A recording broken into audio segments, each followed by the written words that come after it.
بسم الله الرحمن الرحيم.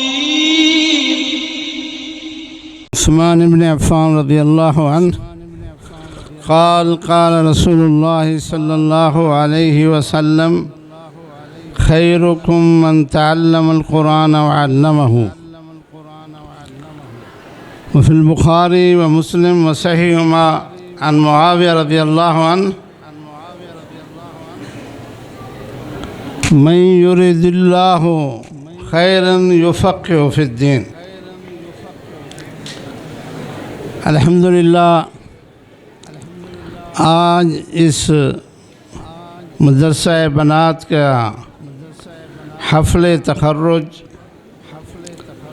فاضل ہونے والی بچیاں، حافظ قرآن، قاری بننے والے طلباء، ان کے اساتذہ، اس ادارے کے محتمم اراکین اور بچوں اور بچیوں کے والدین مبارکبادی کے مستحق ہیں کہ اللہ نے ان کو وحی الہی کا عالم بنایا ہے۔ اللہ ان بچیوں اور بچوں کو عالم بعمل بنائے اور دین اسلام کے تبلیغ کی توفیق عطا فرمائے۔ حاضرین مجلس، میں سمجھتا ہوں، میں نہیں سمجھتا بلکہ نبی پاک کا فرمان ہے، یہ درس گاہ ہیں، یہ مساجد اس کائنات میں تمام علوم سے افضل علوم یہ مسجدیں اور درسگاہیں سکھا رہی ہیں۔ پاکستان کو بنے ہوئے 70 سے زیادہ سال ہو گئے ہیں۔ ہماری وزارت تعلیم میں قرآن و حدیث کا سلیبس کہیں نہیں ہے۔ ان مدارس کے علماء، ان کے اساتذہ، اس ادارے کے محتمم، ان اداروں کے تعاون کرنے والے خوش نصیب لوگ ہیں جنہوں نے پاکستان میں دینی تعلیم کو زندہ رکھا ہوا ہے۔ آج بھی پاکستان دنیا بھر کے اسلامی ملکوں میں علماء، طلباء، حفاظ، پوری دنیا میں پاکستانی علماء، پاکستانی قراء، پاکستانی دعات پوری دنیا میں کام کر رہے ہیں۔ مکہ مکرمہ میں مجھے یاد ہے سب سے پہلے تحفیظ قرآن کا اعزاز پاکستانی قراء کرام کو ہوا، انہوں نے وہاں شروع کیا۔ میں دنیا کے مختلف ملکوں میں گیا ہوں، تھائی لینڈ اور کمبوڈیا اور ایشیا کے ملکوں میں گیا ہوں۔ وہاں الحمدللہ ہمارے پاکستان کے طلباء یہاں سے پڑھ کر وہاں قرآن کو پڑھا رہے ہیں، حدیث کو پڑھا رہے ہیں۔ آج بھی آپ چلے جائیں کینیڈا میں، برطانیہ میں، امریکہ میں، یورپ میں، آسٹریلیا میں، دنیا کے کسی کونے میں چلے جائیں، آپ کو ان درسگاہوں کا فیض ملے گا۔ یہ درسگاہیں ایسی درسگاہیں ہیں، آپ کے ایٹم سے امریکہ اور یہودی نہیں گھبراتے جتنا آپ کے مسجد میں پڑھنے اور پڑھانے والوں سے گھبراتے ہیں، کیونکہ اس کے نتائج مل رہے ہیں اللہ کے فضل سے۔ میں ایک ملک میں گیا، کمیونسٹ ملک تھا، امام مسجد کو سورہ فاتحہ پڑھنا پوری نہیں آتی تھی۔ 3-4 سال بعد جب دنیا کے مسلمان تاجروں نے وہاں قاری بھیجے، علماء بھیجے، وہ ہندو بت پوجنے والی اولادیں بھی مسلمان ہوگی اور قاری ہوگی، مدینہ یونیورسٹی سے فارغ ہو کے اپنے ملک میں پڑھا رہے ہیں۔ تو الحمدللہ یہ درس گاہیں، ان کے نتائج میرا آپ کا ایمان ہے یہاں کی بڑی بڑی یونیورسٹیوں سے بھی زیادہ رزلٹ دے رہے ہیں۔ تو اس لیے ان درسگاہوں کے ساتھ چلنے والے، ان سے تعاون کرنے والے، اس کو چلانے والے، کبھی آپ پریشان نہ ہوں۔ آپ سے تو وہ لوگ گھبراتے ہیں۔ ہمارے ملک میں جو دانش سکول لایا گیا ہے، ان مدارس کو ختم کرنے کے لیے لایا گیا ہے۔ یہودیوں نے، عیسائیوں نے پاکستان کو چندہ دیا، غریب بچے مسجدوں میں نہ جائیں، سکولوں میں جائیں، ان کو مفت پڑھاؤ، اعلیٰ رہائش دو۔ لیکن میں سلام کرتا ہوں اداروں کے علماء کو، اساتذہ کرام کو، معلمات کو، کہ اللہ نے انہوں نے اپنے پیشے سے محبت کی، اپنے دین سے محبت کی، اللہ کی کتاب قرآن سے محبت کی، حدیث رسول اللہ سے محبت کی۔ الحمدللہ یہ درسگاہیں قائم ہیں، علماء بن رہے ہیں، قاری بن رہے ہیں۔ آج میں صبح ایک پڑھ رہا تھا، مدرسہ بنات کی نسبت سے مجھے بڑی خوشی ہوئی۔ حضرت خدیجہ رضی اللہ تعالی عنہا سے لے کر امہات المومنین حضرت خدیجہ، حضرت عائشہ، صحابیات، تابعیات، ان سے 2000 حدیث کی روایات ملتی ہیں۔ معلمات، آپ حضرت خدیجہ کے ورثاء میں سے ہیں، حضرت عائشہ کے ورثاء میں سے ہیں، صحابیات کے ورثاء میں سے ہیں، تابعیات کے ورثاء میں سے ہیں۔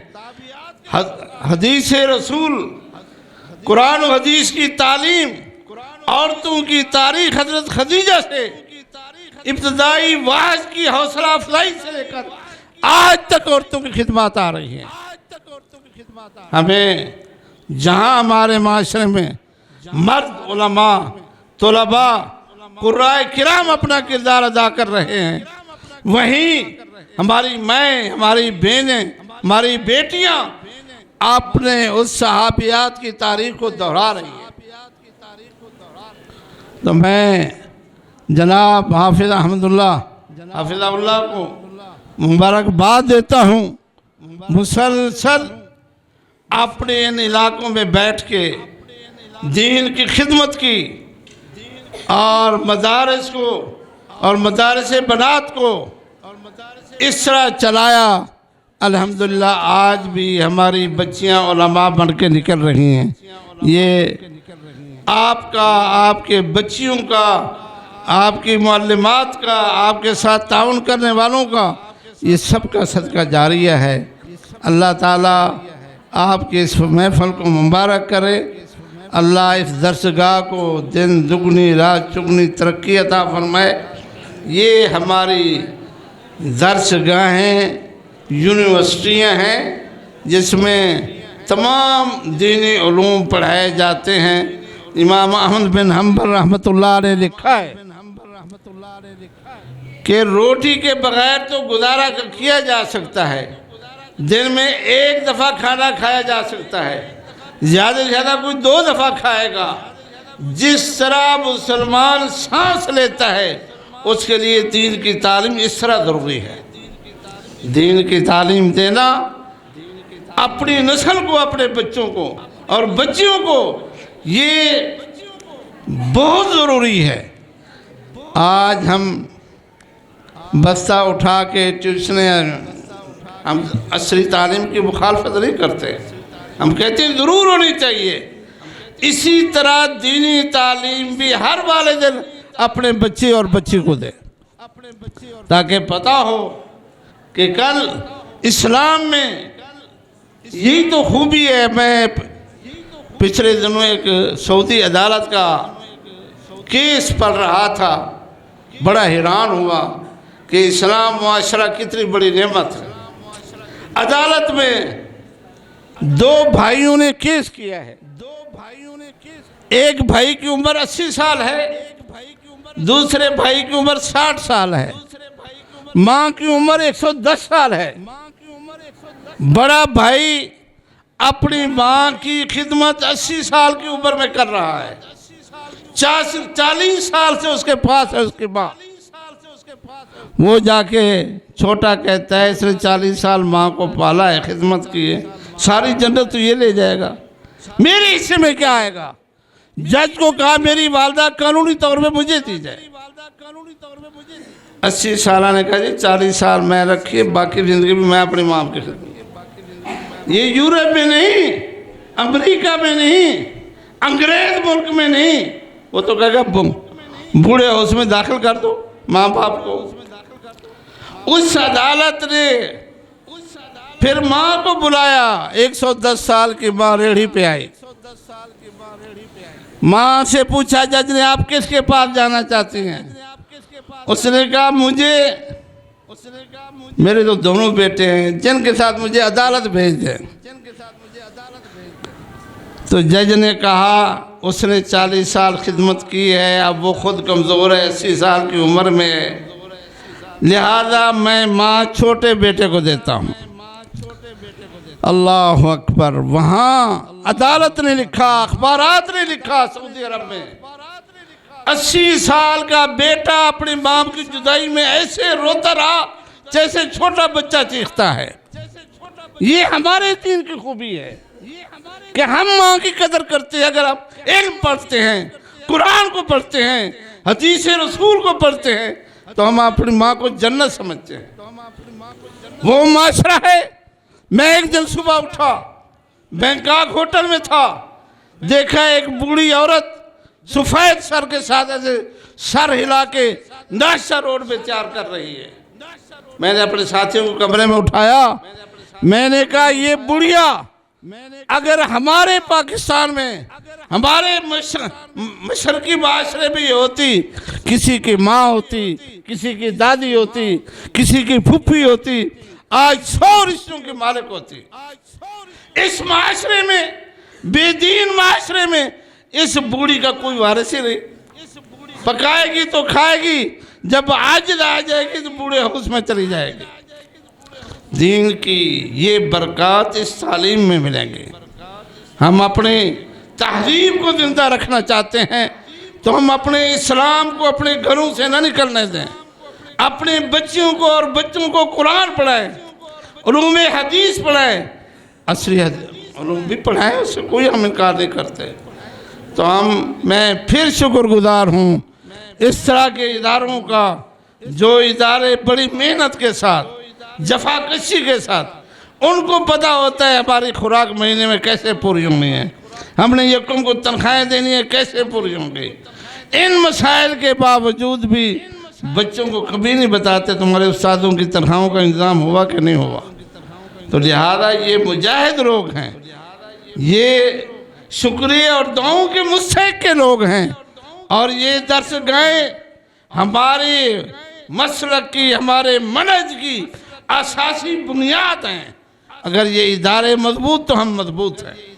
اللہ تعالیٰ ان اداروں کو زندہ و پائندہ رکھے، اور ان کے چلانے والوں کے اللہ ان کی صلاحیتوں میں، علم میں، سوچ میں برکت عطا فرمائے۔